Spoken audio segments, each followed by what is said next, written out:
नमस्कार। आप सभी का स्वागत है दोस्तों। महाशिवरात्रि हिंदू संस्कृति का एक ऐसा पावन त्योहार है जिसे शिव उपासना के शिखर उत्सव के रूप में जाना जाता है। महाशिवरात्रि के पावन अवसर पर आपके जीवन में आध्यात्मिक और सामाजिक बदलाव लाने वाला एक अनोखा संदेश लेकर आए हैं। क्या आप जानते हैं कि इस पवित्र दिन गाय को खिलाने से न केवल आपकी आत्मा को शांति मिलती है, बल्कि यह गरीबी से मुक्ति का एक शक्तिशाली उपाय भी माना जाता है। गाय हिंदू संस्कृति में माता के समान पूजनीय है और महाशिवरात्रि के दिन उनकी सेवा करने से भगवान शिव की कृपा बरसती है। ये वीडियो आपको बताएगा कि कैसे एक छोटा सा पुण्य कर्म आपके जीवन में बड़े बदलाव ला सकता है। गाय को खिलाने का महत्व, इसके पीछे की वैज्ञानिक और आध्यात्मिक तथ्य और कैसे यह गरीबी से मुक्ति का मार्ग प्रशस्त करता है, सब कुछ जानने के लिए देखिए यह वीडियो। महाशिवरात्रि के इस पावन मौके पर आइए सभी मिलकर इस पुण्य कार्य को करें और अपने जीवन में सुख, शांति और समृद्धि को आमंत्रित करें। जय भोलेनाथ। पंचांग के अनुसार यह पर्व फाल्गुन मास के कृष्ण पक्ष की चतुर्दशी तिथि को मनाया जाता है। ग्रेगोरियन कैलेंडर के आधार पर देखा जाए तो वर्ष 2025 में महाशिवरात्रि का आयोजन प्रायः 26 फरवरी 2025 बुधवार को संपन्न होगा। यद्यपि किसी भी तिथि की पुष्टि को लेकर अलग अलग क्षेत्रों में पंचांगीय भेद हो सकता है, परंतु सामान्यतः इसी दिन शिवरात्रि मनाई जाएगी। प्रातःकाल से देर रात तक इस दिन श्रद्धालुओं का सैलाब मंदिरों में उमड़ता है, जहां भगवान शिव का रुद्राभिषेक, रात्रि जागरण, भजन, कीर्तन और विविध अनुष्ठान होते हैं। इस पर्व में शिव की महिमा का गुणगान, शिवलिंग पर जल, दूध, दही, शहद और बेलपत्र चढ़ाकर किए जाने वाले अभिषेक और ओम नमः शिवाय मंत्र के सामूहिक जाप का विशेष महत्व माना जाता है। शिव के प्रति जनसामान्य में व्यापक सम्मान और श्रद्धा का कारण उनकी लोक धर्मिता है। शिव का रूप कहीं औघड़दनी है तो कहीं नटराज के भव्य रूप में उनका सार्वभौमिक नृत्य दिखाई पड़ता है। वे अत्यंत सरल हृदय होने के साथ साथ अद्वितीय महिमा वाले देवता हैं, जिनका स्वरूप आध्यात्मिक चेतना का सबसे गहन प्रतीक माना जाता है। महाशिवरात्रि वह रात है जिसमें प्रकृति और परमात्मा का संगम होता है, जहां भक्तों को अपनी साधना और भक्ति के माध्यम से शिव तत्व का बोध करने का सुगम मार्ग मिलता है। शिव स्वयं निराकार भी हैं और साकार भी। शिवलिंग के रूप में उनकी पूजा पूरे भारत में प्रचलित है। ऐसी मान्यता है कि शिवलिंग की प्रतिष्ठा भगवान शिव के अनादि अनंत स्वरूप का प्रतीक है, जिसे सीमाओं में बांधना संभव नहीं है। शैव मत और अन्य हिंदू परंपराओं में महाशिवरात्रि मनाए जाने के पीछे कई कथाएं प्रसिद्ध हैं। पहली मान्यता यह है कि इसी पावन रात्रि को भगवान शिव और माता पार्वती का विवाह संपन्न हुआ था। शिव ने सती के त्याग के बाद जगत से विरक्त होकर कठोर तप में लीन होने का मार्ग चुना, लेकिन पार्वती ने जन्म लेकर अत्यंत घोर तपस्या की और शिव को पति रूप में पाने का संकल्प लिया। पार्वती की निष्ठा और समर्पण से प्रसन्न होकर शिव ने उन्हें वर्ण किया और फाल्गुन कृष्ण चतुर्दशी की उस अलौकिक रात्रि में दोनों का विवाह हुआ। इसी कारण महाशिवरात्रि को शिव पार्वती के महामिलन का उत्सव भी कहा जाता है, जहां प्रकृति पार्वती और परम चेतना शिव का पावन सामंजस्य दिखाई पड़ता है। एक दूसरी लोकप्रिय कथा समुद्र मंथन से जुड़ी है। देवताओं और दानवों ने अमृत निकालने के लिए क्षीर सागर का मंथन किया था, जिसमें अनेक मूल्यवान रत्नों के साथ साथ भयानक हलाहल विष भी निकला। यह विष इतना प्रचंड था कि समस्त सृष्टि के विनाश का कारण बन सकता था। तब भगवान शिव ने संसार की रक्षा के लिए उस विष को अपने कंठ में धारण कर लिया, जिसके परिणाम स्वरूप उनका कंठ नीला पड़ गया और वे नीलकंठ कहलाए। इसे शिव का परोपकार और उदार हृदय का प्रमाण माना जाता है। किंवदंती है कि विष धारण करने की यह दिव्य लीला शिवरात्रि की पावन रात्रि में ही संपन्न हुई थी।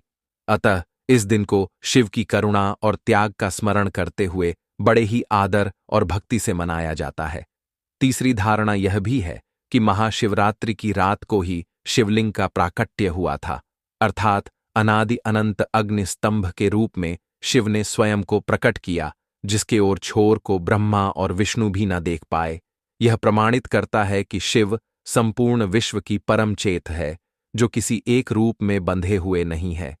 शिवलिंग इसी निराकार से साकार की प्रतीकात्मक अभिव्यक्ति है, जिसकी पूजा का विशेष विधान महाशिवरात्रि पर किया जाता है। इस महान रात्रि को शिव तत्व सघन रूप में प्रकट होता है, जिसके कारण इसे शिव की महाशिवरात्रि कहा गया है। कई भक्त इस पर्व को व्रत, उपवास और रात्रि जागरण के रूप में मनाते हैं। पारंपरिक रूप से महाशिवरात्रि के दिन प्रातःकाल स्नानादि से निवृत्त होकर साफ सुथरे वस्त्र धारण किए जाते हैं और लोग पूरे दिन उपवास रखते हैं। कुछ भक्त फलाहार या दुग्धार करते हैं, तो कुछ लोग निर्जल व्रत भी रखते हैं। मंदिरों में शिवलिंग का अभिषेक पंचामृत से किया जाता है, जिसमें दूध, दही, घी, शहद और शक्कर सम्मिलित होते हैं। इसी प्रकार बिल्वपत्र, धतूरा, भांग, चंदन, अक्षत आदि पूजन सामग्री के रूप में चढ़ाई जाती है। कहते हैं कि बिल्वपत्र भगवान शिव को अति प्रिय है और उसमें त्रिदूम है। वह त्रिमूर्ति और त्रिगुणातीत शिव का प्रतीक होता है। महाशिवरात्रि की पूजा सिर्फ अनुष्ठा कर्मकांड तक ही सीमित नहीं है, बल्कि इसका एक गहरा दार्शनिक और आध्यात्मिक पक्ष भी है। शिव को नटराज कहा जाता है, जो सृष्टि के भयानक एवं सुंदर नृत्य के अधिपति हैं। उनका तांडव नृत्य विनाश का प्रतीक नहीं, बल्कि नवीकरण और पुनर्सृजन का संदेश देता है। शिव का संहारक पक्ष पुरातन और अनुपयोगी धारणाओं, दोषों, पापों तथा बाधाओं का अंत करके नवजीवन का मार्ग प्रशस्त करता है। उनके धारण किए हुए प्रतीकों, जटाओं में गंगा, माथे पर अर्धचंद्र, गले में सर्प और शरीर पर भस्म सब मिलकर प्रकृति के साथ उनके सामंजस्य को रेखांकित करते हैं। जब शिवलिंग का अभिषेक करते हैं तो एक अर्थ में हम पंचतत्वों पृथ्वी, जल, अग्नि, वायु, आकाश का आभार प्रकट करते हैं और यह अनुभव करते हैं कि शिव उन सभी तत्वों से परे लेकिन उनके आधार भी हैं। ओम नमः शिवाय मंत्र इन 5 तत्वों को समेटने वाला पंचाक्षरी मंत्र कहलाता है, जिसके जाप से भक्त अपने भीतर की चेतना को जागृत करता है और एक गहन आध्यात्मिक शांति का अनुभव करता है। महाशिवरात्रि की रात्रि साधना में संलग्न रहने का बेहतरीन अवसर होती है, क्योंकि यह रात ऊर्जा और सूक्ष्म जगत की दृष्टि से अत्यंत फलदायी मानी जाती है। पौराणिक कथाओं के साथ साथ महाशिवरात्रि का बड़ा सांस्कृतिक महत्व भी है। पूरे भारतवर्ष में इस दिन शिवालयों और ज्योतिर्लिंगों पर बड़े बड़े मेलों का आयोजन होता है। विशेषतः काशी विश्वनाथ, वाराणसी सोमनाथ, गुजरात श्री शैलम, आंध्र प्रदेश महाकालेश्वर, उज्जैन, त्र्यंबकेश्वर महाराष्ट्र, रामेश्वरम तमिलनाडु, काठमांडू स्थित पशुपतिनाथ नेपाल सहित 12 ज्योतिर्लिंगों में लाखों श्रद्धालु इस पावन पर्व पर दर्शन के लिए उमड़ हैं। इन स्थानों पर रात्रि जागरण और जलाभिषेक का भव्य आयोजन देखने को मिलता है। सामूहिक रूप से शिव आराधना के समय हर हर महादेव के जय घोष की गूंज चारों दिशाओं में सुनाई पड़ती है, जिससे भक्ति और उत्साह का अनोखा वातावरण बनता है। महिलाओं में इस त्योहार की विशेष महत्ता है। शिव पार्वती का विवाह इस बात का प्रतीक है कि ईश्वर और प्रकृति का मिलन, सत्य और शक्ति का एक दूसरे के बिना अधूरा होना जीवन के संतुलन की ओर संकेत करता है। कुंवारी कन्याएं महाशिवरात्रि के व्रत का पालन इस कामना से करती हैं कि उन्हें भी शिव समान सात्विक और योग्य जीवन साथी मिले। वहीं विवाहित महिलाएं अपने दाम्पत्य जीवन में प्रेम, सौहार्द और समृद्धि बनाए रखने के लिए इस दिन शिव पार्वती का पूजन करती है। इस प्रकार पारिवारिक और सामाजिक स्तर पर भी यह पर्व प्रेम, त्याग और समर्पण की भावना को बल देता है। दर्शन और अध्यात्म की दृष्टि से देखा जाए तो शिव का रूप मानव के भीतर छिपी असीम चेतना का प्रतिरूप है। महाशिवरात्रि आत्मचिंतन और ध्यान के लिए उत्तम समय माना जाता है।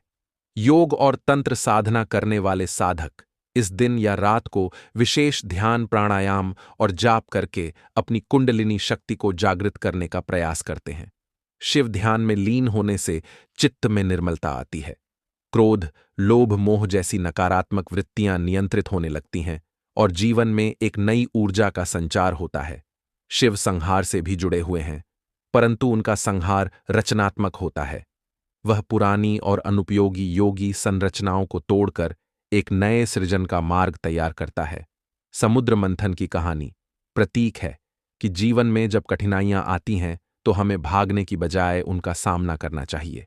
शिव की तरह विष को ना उगलना है, ना निगलना है, बल्कि कंठ में थाम कर उसे निष्प्रभावी करना है। आज के आधुनिक युग में अनेक प्रकार के मानसिक तनाव, प्रतिस्पर्धा, पारिवारिक उलझने और सामाजिक चुनौतियां हमारे सामने आती हैं। शिव की उपासना या उनके आदर्श हमें सिखाते हैं कि हम अपनी परेशानियों से हार न मानें, बल्कि उन्हें रोककर उनके दुष्प्रभाव से स्वयं को और दूसरों को बचाएं। इस दृष्टि से महाशिवरात्रि केवल एक धार्मिक अनुष्ठान नहीं है, बल्कि मनोवैज्ञानिक और आध्यात्मिक प्रेरणा का स्रोत भी है। भारत के अलावा विश्व के अनेक देशों में बसे हुए हिंदू और भारतीय मूल के लोग भी महाशिवरात्रि पूरी श्रद्धा से मनाते हैं। America, Britain, Canada, Mauritius, Fiji, Malaysia इत्यादि में शिव मंदिरों या हिंदू मंदिरों में इस दिन सामूहिक पूजा, रात्रि जागरण और शिव महिमा के भजनों का आयोजन होता है। भारतीय संस्कृति से जुड़े लोग चाहे जहां रहे, वे इस पर्व के माध्यम से अपने मूल धर्म और परंपराओं को जीवंत रखते हैं। यह पर्व प्रवासी भारतीयों को न केवल अपनी जड़ों से जोड़े रखता है, बल्कि स्थानीय लोगों को भी भारतीय संस्कृति की गहराई और शिव दर्शन से परिचित कराने का माध्यम बनता है। शिव की प्रतिष्ठा एक ऐसे देव के रूप में है जो सरलता से प्रसन्न हो जाते हैं और अपने भक्तों पर वरदान की वर्षा करते हैं। इसलिए उन्हें आशुतोष कहा जाता है। अपने भक्तों को सभी प्रकार से परिपूर्ण करने वाले शिव आस्था और आचरण के मध्य एक दृढ़ सूत्र की तरह जुड़े हैं। उनका रूप कहीं योगी का है तो कहीं गृहस्थ का, यही द उनके स्वरूप को सार्वभौमिक बनाता है। उनकी जटाओं में मां गंगा का वास, मस्तक पर चंद्रमा, गले में सर्प, हाथों में डमरू। तीसरा नेत्र सभी प्रतीक मिलकर यह दर्शाते हैं कि शिव समस्त चेतन अचेतन जगत के अधिपति हैं। इसीलिए उनकी अर्चना का फल हर व्यक्ति को अपने जीवन स्तर और प्रयोजन के अनुसार प्राप्त होता है। महाशिवरात्रि का व्रत आध्यात्मिक लाभ के साथ साथ स्वास्थ्य के लिए भी हितकर माना जाता है। फाल्गुन का महीना रथ परिवर्तन का समय होता है, जब सर्दी कम होने लगती है और बसंत के आगमन का संकेत मिलता है। ऐसे समय में यदि शरीर को एक दिन का उपवास दिया जाए तो पाचन तंत्र को विश्राम मिलता है। शरीर की अतिरिक्त ऊर्जा मस्तिष्क और हृदय की ओर केंद्रित होती है, जिससे हम मानसिक रूप से अधिक सतर्क हो पाते हैं।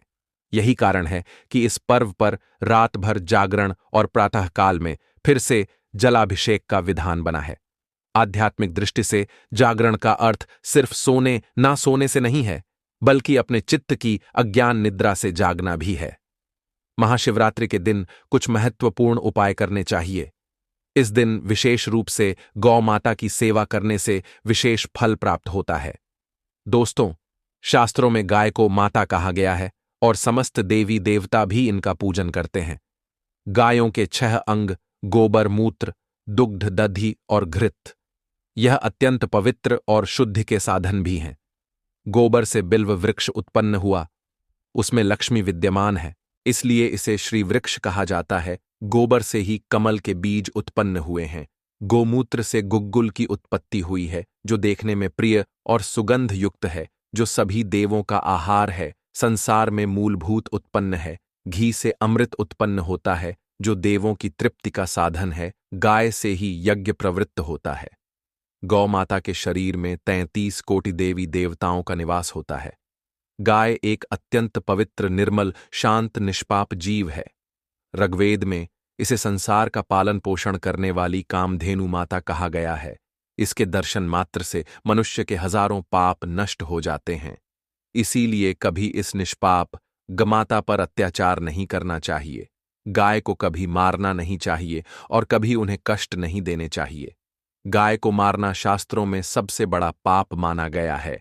जो मनुष्य गाय की निस्वार्थ भाव से सेवा करेगा, वह सुख समृद्धि प्राप्त करेगा। जो स्त्री रसोई में बनी पहली रोटी गौ माता को खिलाएगी, वह सदा सुहागिन और सौभाग्यशाली रहेगी। जो लोग अपने घर में गाय से प्राप्त पंचगव्य को घर में रखेगा, उसके घर में भी दुख दरिद्रता नहीं आएगी। जो व्यक्ति प्रतिदिन किसी न किसी तरह से गौ माता की सेवा करता है, वह सबसे अधिक पुण्यवान बन जाता है। शास्त्रों में गौ माता को मां लक्ष्मी का रूप माना गया है, इसीलिए उनकी पूजा करने से दरिद्रता दूर होती है। प्राचीन काल से ही गौ माता की सेवा और संरक्षण करने की परंपरा चली आ रही है। कई आर्षि मुनि अपनी कुटिया में गायों का पालन करते थे तथा राजा महाराज गायों का दान करते। गायों के दान को सबसे बड़ा दान कहा गया है। गाय का दान करने से सभी जन्मों के पाप नष्ट हो जाते हैं और मनुष्य को मोक्ष की प्राप्ति होती है। गौ माता के दर्शन करना बहुत शुभ होता है। शास्त्र कहते हैं, रोज सुबह गाय के दर्शन होने से पुण्य की प्राप्ति होती है और सुबह गोबर के दर्शन होने से लक्ष्मी की प्राप्ति होती है। अगर किसी महत्वपूर्ण कार्य के लिए जा रहे हैं और अचानक ही गौ माता आपके रास्ते में आ जाती है, तो वह कार्य निश्चित ही सफल हो जाता है। किसी भी यात्रा पर निकलते समय अगर गौ माता के दर्शन हो जाए तो वह यात्रा सुखपूर्वक पूर्ण हो जाती है, इसमें संशय नहीं है। कुंडली में यदि पितृदोष होता है तो अन्य उपायों के साथ साथ गौ माता को प्रतिदिन रोटी और घास खिलाने से लाभ होता है और पितृदोष से मुक्ति मिलती है। इसी तरह कुंडली में यदि क्षण की साढ़े साथी या महादशा है तो हर क्षण वार और अमावस्या को काले रंग की गाय को घास या रोटी खिलाएं और उसकी पूजा करें। इससे शनि दोष कम होता है। गौमूत्र यानी कि गाय का मूत्र बहुत ही उपयोगी, पवित्र और स्वास्थ्य की दृष्टि से अत्यंत हितकारी होता है। आध्यात्मिक दृष्टि से तो गौमूत्र का महत्व है ही, साथ ही वैज्ञानिक और स्वास्थ्य की दृष्टि से भी गौमूत्र के बहुत से लाभ बताए गए हैं। गौमूत्र में बहुत से खनिज पदार्थ और स्वास्थ्यवर्धक तत्व होते हैं जो हमारे शरीर की शुद्ध करते हैं और बहुत से रोगों से भी बचाते हैं। साथ ही गौमूत्र छिड़कने से वातावरण में शुद्धता और पवित्रता व्याप्त हो जाती है। इसीलिए हमारे शास्त्रों में शरीर को निरोगी रखने के लिए प्रतिदिन गौमूत्र का सेवन करने तथा घर में गौमूत्र छिड़कने के लिए कहा गया है। कुंडली में शुक्र ग्रह की स्थिति को मजबूत करने के लिए ज्योतिष शास्त्र के अनुसार सुबह के भोजन में सबसे पहली रोटी निकालकर एक सफेद गाय को खिलाना शुभ माना जाता है। अगर कुंडली में बुध ग्रह कमजोर है या किसी कारण इसके दुष्प्रभाव झेलने पड़ रहे हैं तो हर बुधवार के दिन गाय को हरा चारा खिलाना शुरू कर दें। इससे बुध से जुड़े दुष्प्रभाव दूर होंगे और आपको तमाम समस्याओं का हल मिल जाएगा। अगर कुंडली में मंगल दोष है जिसके कारण आपके जीवन में कई तरह की परेशानियां हैं तो लाल रंग की गाय की सेवा करें। मंगलवार के दिन गाय का पूजन करें और उसे गुड़ और चने आदि खिलाएं। बृहस्पति ग्रह को जीवन के सभी मांगलिक कार्यों का कारक माना जाता है। ऐसे में अगर किसी व्यक्ति के जीवन में विवाह आदि मांगलिक कार्यों में विघ्न निर्माण हो रहे हैं तो उन लोगों को कुंडली में बृहस्पति ग्रह की स्थिति को मजबूत करने के लिए रोटी पर गुड़ और चने रखकर गाय को खिला देना चाहिए। इससे शुभ परिणाम प्राप्त होते हैं। अगर घर में अशांति है, लड़ाई झगड़े होते रहते हैं तो घर में सुख शांति बनाए रखने के लिए घर के अंदर गाय के गोबर से बने उपले को जलाना चाहिए और उसका धुआं संपूर्ण घर में फैलाना चाहिए। इससे घर की नकारात्मक ऊर्जा नष्ट होती है और सकारात्मक ऊर्जा में वृद्धि होती है। गाय के दूध, दही, घी, गोबर और गौमूत्र से बनने वाले मिश्रण को पंचगव्य कहते हैं। पंचगव्य को पाप नाशक कहा जाता है और हिंदुओं की एक धार्मिक विधि प्रायश्चित करने में इसका उपयोग किया जाता है। पंचगव्य को बनाने वाली सभी वस्तुएं अत्यंत उपयोगी होती हैं, जो स्वास्थ्य के लिए लाभदायक तो है ही, साथ ही औषधीय गुणों से भी भरपूर है। अगर द्वार पर गौ माता आती है तो उसे बिना रोटी खिलाए जाने मत देना, नहीं तो दुर्भाग्य का सामना करना पड़ेगा, क्योंकि जिसके द्वार से गाय बिना कुछ प्राप्त किए लौट जाती है उसके घर से लक्ष्मी भी चली जाती है। प्रत्येक स्त्री को प्रतिदिन गाय के लिए एक रोटी बनानी चाहिए और प्रेम से गौ माता को खिलानी चाहिए। इससे गौ माता का आशीर्वाद प्राप्त होता है और मन की इच्छाएं पूर्ण होती हैं। कुछ लोग गौ माता को बासी भोजन अथवा जूठन खिला देते हैं। इसे शास्त्रों में पाप माना गया है। आप किसी अन्य पशु को खिला सकते हैं, लेकिन गाय को कभी जूठन नहीं खिलाना चाहिए। भूख लगने के कारण गौ माता उस अन्न को ग्रहण तो कर लेती है, लेकिन इसका पाप उस व्यक्ति को लगता है जो गौ माता को ऐसा बासी भोजन खिलाता है। गाय एक शाकाहारी और पवित्र पशु है, इसीलिए गाय के भोजन में कभी मांस, अंडे आदि चीजें नहीं डालनी चाहिए। ऐसा करने से महापाप लगता है। यदि कुंडली में चंद्र दोष है और जिसके कारण लगातार परेशानी उठानी पड़ रही है तो रोटी पर सफेद मक्खन, नमक और घी लगाकर गौ माता को खिला दे।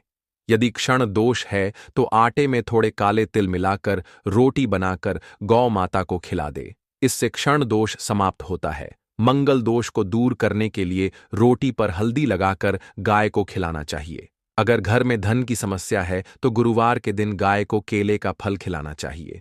इससे दरिद्रता दूर होती है। गौ माता के पीठ पर एक उभरा हुआ कूबड़ होता है। उस कूबड़ में सूर्य केतु नाड़ी होती। जब भी द्वार पर गौ माता पधारे तो इस कूबड़ को एक बार जरूर स्पर्श करें। इससे जीवन से सभी रोगों का अंत होगा और धन संपत्ति की प्राप्ति होगी। शास्त्रों में कहा गया है, जो मनुष्य तन मन धन से गौ माता की सेवा करता है, वह मृत्यु के बाद वैतरणी नदी को गौ माता की पूंछ पकड़कर पार कर लेता है। उस व्यक्ति की अकाल मृत्यु नहीं होती है और उसे मोक्ष की प्राप्ति होती है। जिस व्यक्ति के भाग्य की रेखा सोई हुई है, अगर वह व्यक्ति अपनी हथेली पर गुड़ रखकर गौ माता की जीभ से चटाता है तो उसकी सोई हुई भाग्य रेखा खुल जाती है और उसका दुर्भाग्य सौभाग्य में परिवर्तित हो जाता है। उम्मीद है जानकारी पसंद आई होगी। वीडियो को लाइक जरूर करें, कमेंट में हर हर महादेव अवश्य लिखें। साथ ही चैनल को सब्सक्राइब करें।